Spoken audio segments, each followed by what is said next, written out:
Iyoko po natin ang ating mga ulo at damin natin ang presensya ng Panginoon. Mahal naming Ama at makapangyarihan sa lahat, maraming salamat po sa araw na ito. Maraming salamat po sa mga biyayang ipinagkakaloob ninyo sa amin.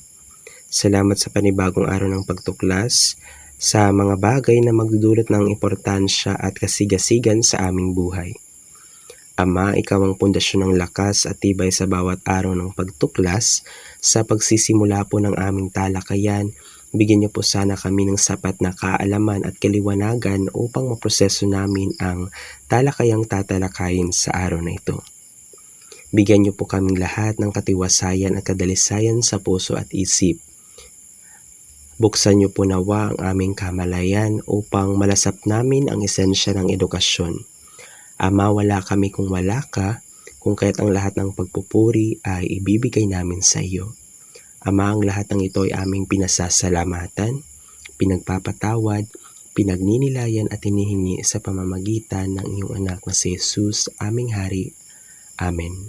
Before we proceed to our lesson, we prepare a video for you to watch and we want you to focus and watch the video carefully.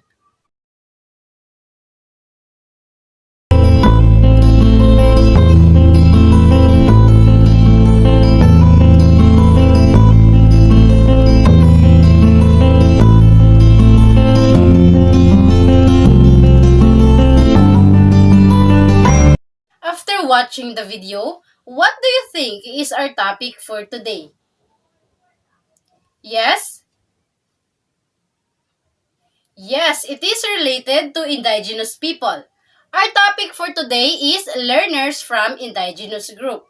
Upang lubos nating maunawaan kung ano ang learners from Indigenous group, we will discuss it later. But before that, we prepare a learning objectives. Thank you very much for your very interesting motivation, Miss Susay. At this juncture, and for us to be guided in this lesson, the following are our learning objectives. First one is to identify Indigenous people. The second one is to understand the characteristics and education of Indigenous people. And the third one is to appreciate the existence of Indigenous people. Napakahalaga ng gampanin ng mga etnolinguistikong pangkat o mga katutubo sa atin na hindi may pagkakailang bumubuo sa parte ng ating pagkasino, pagkakakilanlan at pagkataong Pilipino. Thus, in this lesson per se, will allow us to know them even better, understand them more, and embrace their cultural and social existence. Accordingly, there is no commonly acknowledged meaning of the term Indigenous people. In fact, Jose R. Martinez Cobo's study on the problem of discrimination against indigenous populations presented a working definition of indigenous communities, peoples, and nations as cited in the State of the World's Indigenous People on 2010. According to Cobo, indigenous communities, peoples, and nations are those that view themselves as distinct from other facets of the societies that are currently prevailing on those territories or portions of them, despite having a historical connection to the pre-invasion and pre-colonial societies that develop on their territories. Their ethnic identity and ancestral territories serve as the foundation for their continued existence as people in accordance with their own cultural traditions, social structures, and legal system.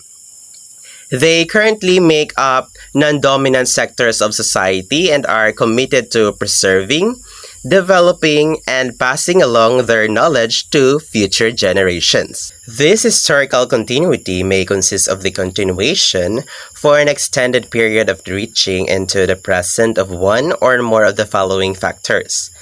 The first factor is occupation of ancestral lands, or at least of the part of them. The second one is common ancestry with the original occupants of these lands. The third one is culture in general or in specific manifestations such as religion, living under tribal system, membership of an indigenous community, dress, means of livelihood, lifestyle, etc. The fourth one is language, whether used as the only language, as mother tongue, as the habitual means of communication at home or in the family, or as the main, preferred, habitual, general, or normal language. The last one is residence in certain parts of the country or in certain regions of the world, and more relevant factors. An individual who self-identifies as indigenous and is acknowledged and accepted as a member of these indigenous groups is considered to be an indigenous person. This protects this community's ability to make autonomous decisions about who belongs to them without intervention from outside parties. Moreover, the World Bank further defines indigenous peoples as unique, social and cultural groups with shared ancestral ties to the lands and natural resources in which they reside. The land and natural resources on which they rely are intrinsically linked to their identities, cultures, and means of subsistence, as well as to their bodily and spiritual well-being. They frequently follow their traditional leaders and organizations, which are different from or independent from those of the majority community or culture. Moreover, and linguistically speaking, many indigenous people have lost their languages and some are on the verge of extinction as a result of being evicted from their lands and or relocated to other territories. In fact, many indigenous people still speak a language that is distinct from the official language or language of the nation or region in which they live. They speak more than 4,000 different languages, but according to some estimates, more than half of them could disappear by the year 2100. Based on several sources, including the work of the Working Group on Indigenous Populations, the provisions on Convention number 169 of the ILO, and the contents of the United Nations Declaration on the Rights of Indigenous Peoples, indigenous peoples possess one or all of the following characteristics. The first characteristic is that they are descendants of the peoples who inhabited the land or territory prior to the colonization or the establishment of the state borders. The second one is that they possess distinct social, economic, and political systems, languages, cultures, and beliefs, and are determined to maintain and develop this distinct identity. The third one is that they exhibit strong attachment to their ancestral lands and the natural resources contained therein. And the fourth one, or the last one, is that they belong to the non-dominant groups of a society and identify themselves as indigenous peoples. So, for us to further understand who indigenous people are, I am going to share an investigative documentary from GMA News about them.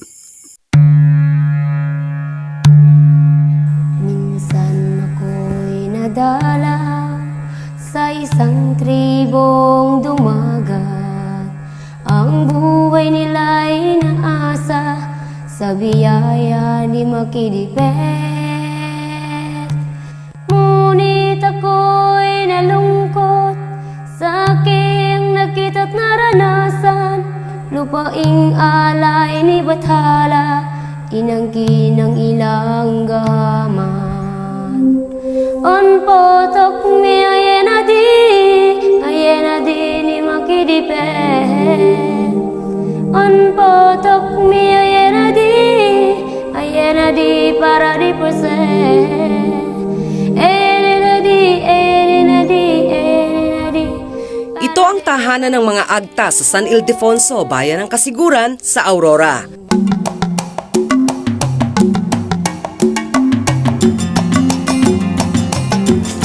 Pangangaso at pagtatanim sa kanilang katutubong lupa o ancestral domain ang kabuhayan ng mga agta. Ang tinatawag na ancestral domain ay yung tinitirhan ng mga indigenous people simula pa nang maitatag ang kanilang tribo. Ang ancestral domain ng mga agta sa kasiguran ay nanganganib na mawala sa kanila.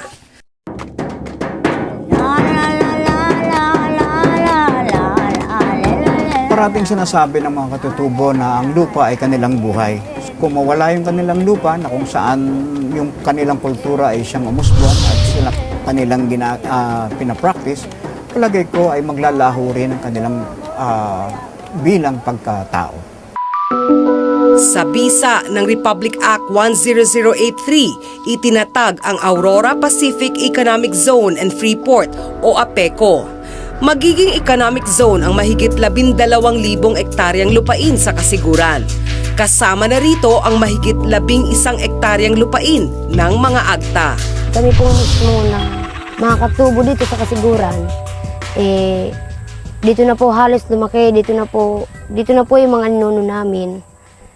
Tapos sila lang po yung pupunta at para mangangkam ng aming lupaing ninuno. Kaya po, yun po yung kinatatakot namin. Uunlad daw ang mga agta sa proyekto. Yung development na gustong ihatid ng APECO, hindi lang ito yung tinatawag natin na basta magkaroon lang ng investment sa isang area. Hindi.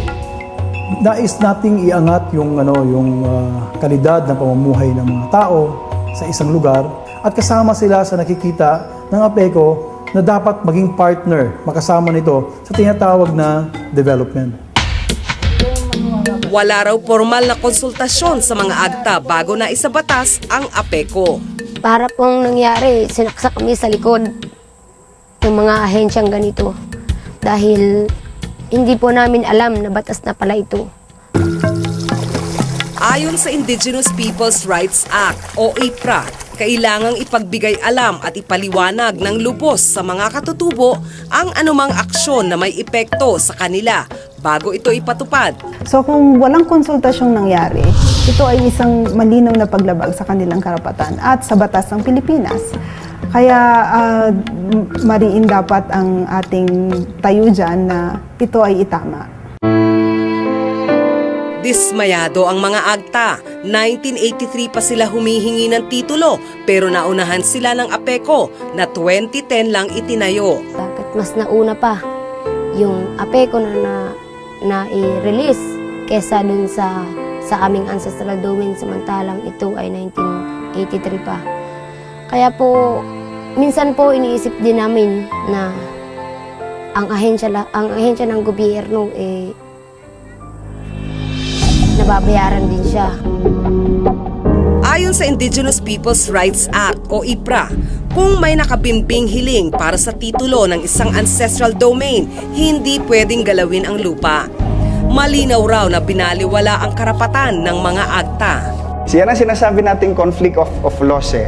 You have here on the one side, meron kang IPs, mga katutubo na nagkiklaim, and then here comes another law or even baka nga executive order yan, di ba, na nagsasabi this is an economic zone.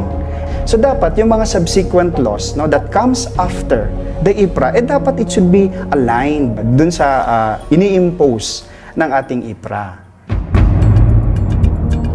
Although napasa na yung APECO law, but it doesn't mean na binabypass, surpass na niya ibang mga existing law. It will respect other laws. Wala pang itinatayong mga estruktura sa lupain ng mga agta, pero apektado na rin daw ang pamumuhay nila dahil sa APECO. Napakahirap po na kumilos kami sa ngayon na meron ng nagbabawal sa amin sa kabundukan o sa dagat man. Ang sinasabi nila na nakakatulong ang proyekto ng APECO para sa aming mga katutubo, hindi po siya makakatulong sa aming pamumuhay.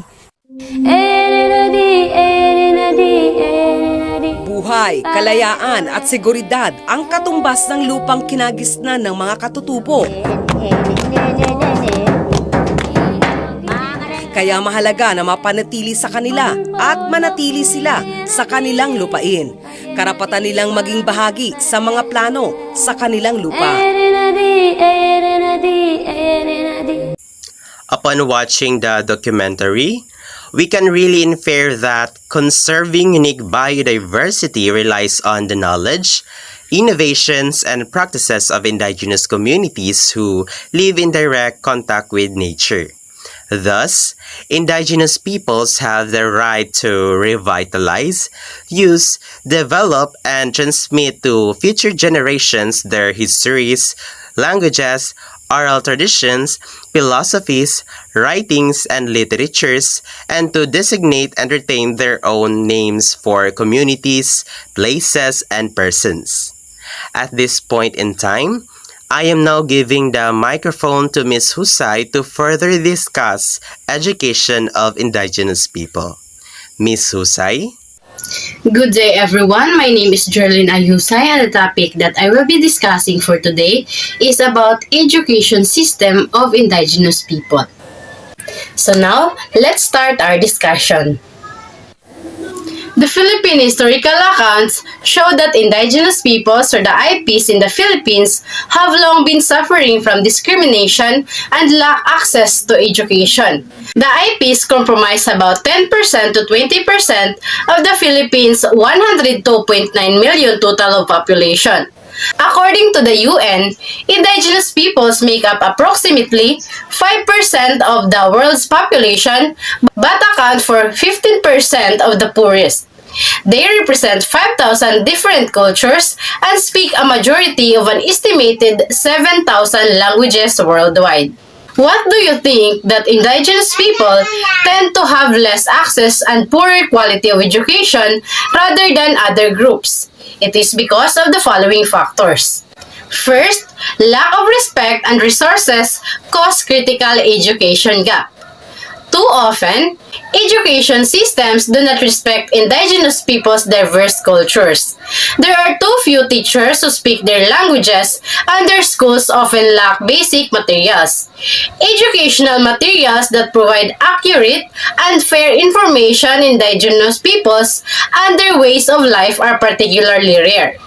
Despite the numerous international instruments that proclaim universal rights to education, indigenous peoples do not fully enjoy these rights. And an educational gap between indigenous peoples and the rest of the population remains critical worldwide. Second, numerous obstacles to education. Indigenous children are more likely to arrive at school hungry, ill, and tired. They are often bullied and the use of corporal punishment is still widespread. Ethnic and cultural discrimination at school are major obstacles to equal access to education, causing poor performance and higher dropouts rates. Indigenous girls in particular experience difficult problems related to unfriendly school environments, gender discrimination, school-based violence, and sometimes sexual abuse. All of these contribute to high dropout rates. Based on my observation in my co-IP learners, discrimination is one of the factors that they decide to drop out school because other people or their classmates will discriminate them for being an indigenous people. My sibling also didn't finish college or school because of that factor. And me personally, I've experienced to be bullied and discriminated for being a manobo, but I didn't take that as a discouragement. Instead, I turned it into motivation and encouragement for me to keep going. Third, loss of identity caught in no man's land. When indigenous school children are introduced only to the national discourse, the expense of their native discourse, they are in danger of losing part of their identity, their connection with their parents and predecessors, and ultimately of being caught in a no man's land, whereby they lose an important aspect of their identity while not fully becoming a part of the dominant national society. Invisible and at risk. When a child's birth goes unregistered, that child is less likely to enjoy his or her rights and to benefit from the protection accorded by the state in which he or she was born. Furthermore, the unregistered child may go unnoticed when his or her rights are violated. Later in life, he or she will be unable to vote or stand for election. These children are also at risk of falling victim to child trafficking and are often easy prey for those who exploit for vulnerability, recruiting them as street beggars, domestic servants in slave-like arrangements, or as child soldiers. Education often irrelevant. Indigenous students frequently find that the education they are offered by the state promotes individualism and a competitive atmosphere, rather than communal ways of life and cooperation. They are not taught relevant survival and work skills suitable for indigenous economies, and they often return to their communities with a formal education that is irrelevant or unsuited for their needs. They are forced to seek employment in the national economy, leading to a vicious cycle of social fragmentation, brain drain, and lack of development, especially because the jobs of salaries available to them often will not match their educational achievements. Despite efforts, no solution in foreseeable future. Even in countries where the general level of schooling among indigenous peoples has increased, for instance, in several Latin American countries and Canada, the equality gap in schooling persists, resulting in poor education outcomes for indigenous peoples. The conditions of extreme poverty, exclusion, and isolation do not bode well for sustainable and multicultural indigenous education programs. Yes, poverty, exclusion, and isolation is factors that indigenous people have poor education. As what I've said earlier, people are thinking that we IP or the indigenous people are different from them. That is why they isolate themselves from us, because they think that we are different from them and exclude us to be part of their group or their community or their society. The right to education is internationally and globally recognized to bring about changes in the world and among individuals, according to Mandela, United Nations of 2017. It is a right not only of those who can afford to pay for a good education, but by anyone regardless of the language or the religion, whatever the color of the skin and circumstances of birth and social origin.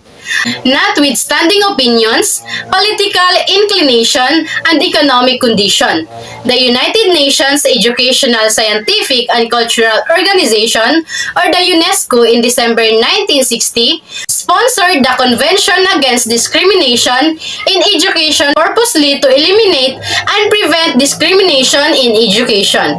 The United Nations Declaration on the Rights of Indigenous Peoples, or the UNDRIP, regenerated the rights of indigenous peoples, or the IP scholarship, which covers the declaration's scope, applicability, and implication on national law and indigenous rights, according to Mansell 2011 and Newcomb 2011, and Weiser 2008.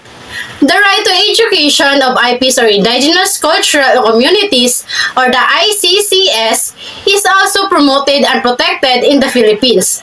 Numerous laws, statutes, and policies were forged to make education accessible to vulnerable groups such as the IPs.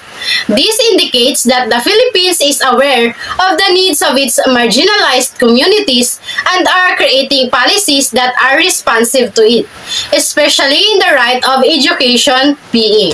As IP, or indigenous people, it's so nice to hear that government implemented laws and policies to protect us IP learners in our study. They support us by implementing and by creating programs, and not only programs, but the government creates schools for the IP learners. That is why I'm so grateful and I am so thankful that I am part of the indigenous people, because here in our municipality, our elders or the leaders in our community are so supportive, not only financially but emotionally. They provide us a scholarship for us to surely finish our study. What can be done to improve education outcomes for indigenous people? A recent World Bank publication on equity and inclusion in education in World Bank project calls for identifying and dismantling exclusionary practices. It also provides examples of initiatives, including some from World Bank's projects that have taken into account the needs and aspirations of indigenous peoples. First, educational materials with socio-cultural relevance. In Colombia, the Ministry of Education provided technical, pedagogical, and financial support for participatory design and implementation of education projects and models of learners for indigenous peoples. The communities entered into contracts with the government to design and implement the projects and educational models, integrating cultural components and traditional specific to each community. Second, inclusive curriculum. In Nicaragua, UNESCO used an intercultural bilingual education approach that enabled indigenous peoples to adapt the curriculum to their own cultural context and reality. The project worked with Mayangna experts, community members, and the Ministry of Education to develop classroom materials in their language and teach their knowledge of the environment while also building social and cultural capital in Mayangna communities. Early results have been positive. Third, bilingual education. Bilingual teaching and learning have been national policy in Paraguay since 1994. Education in two languages while respecting two cultures has served as a foundation to ensure functional and meaningful learning. Simultaneously, learning both avoids a long, complicated process of trying to prioritize one language over the other. In the Philippines, through the support of DepEd Order 62, Section 2011, or the National Indigenous Peoples Education Policy Framework, which was formulated after several consultation sessions with IP leaders and elders, the department officially commenced the institutionalization of the IP education program in 2011. The Department of Education is serving 2.529 million IP learners in 42,176 public schools around the first decade of the Indigenous People Education or the IPED program. According to the agency Indigenous People Education Office or the IPES-EO. Furthermore, DepEd plans to support long-term community development through education initiatives that can promote responsive and pandemic-relevant indigenous community knowledge like indigenous farming and health system through the rural farms, schools, senior high school offerings, and similar initiatives. The IPED program also seeks to align with the call of UNESCO that all curricula are to have education for sustainable development as its core by 2025. Indigenous peoples or the IPs comprise about 10 to 20% of the Philippine population, which is 102.9 million. According to the UN, indigenous people make up approximately 5% of the world's population. They represent 5,000 different cultures and speak a majority of 7,000 languages worldwide. And there are 6 affecting why indigenous people have poor quality of education. First is lack of respect and resources cause critical educational gap. Second, numerous obstacles to education such as discrimination, exclusion, and isolation. Third, loss of identity, caught in no man's land. Fourth, invisible and at risk. Fifth, education often irrelevant. And lastly, despite efforts, no solution in foreseeable future. And there are 3 ways and solutions that can be done to improve education outcomes for indigenous people. First is educational materials that socio-economic relevance. The authority should provide pedagogical, technical, and financial support for the implementation of education projects and models for indigenous people. Second is inclusive curriculum. Used an intercultural bilingual education approach that enable indigenous peoples to adapt the curriculum to their own cultural context and reality. Lastly, bilingual education. Education in 2 languages while respecting 2 cultures. The Department of Education is serving 2.529 million Indigenous peoples or IP learners in 42,176 public schools around the Philippines in the first decade of the Indigenous Peoples Education or the IPED program. The IPED program was standardized in 2011 after consultation session with IP leaders and elders. Department of Education or DepEd in the Philippines has launched an IPED program which aims to ensure that all curricula are to have education for sustainable development as its core by 2025. The program aims to promote responsive and pandemic-relevant indigenous community knowledges like indigenous farming and health systems. Thank you very much for listening to my discussion. And now I'm passing the microphone to Mr. Palay. If you learned something about our discussion, we prepared one practical question. For you, how important are indigenous peoples in molding Filipino identity towards nation building? Again, for you, how important are indigenous peoples in molding Filipino identity towards nation building? Please do comment your thoughts below. That ends of our discussion on indigenous people. Again, this is Mr. Mike James Palay with Miss Jerlyn Husay saying, mag-aral ng maigi upang buhay ay bubuti. Thank you very much for listening. Goodbye!